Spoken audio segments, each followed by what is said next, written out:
сабырлы болғанды ұнатар, сыны бар кей кезде қатыгез жылатар.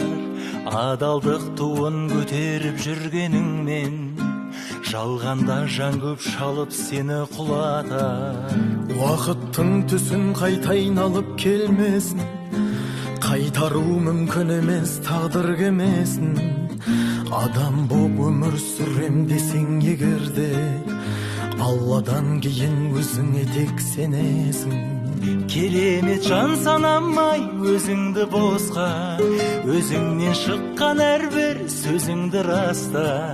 Иілмес айналаңның бәрі сен үшін, өзгерткің келсе бәрін өзіңнен баста. Керемет жан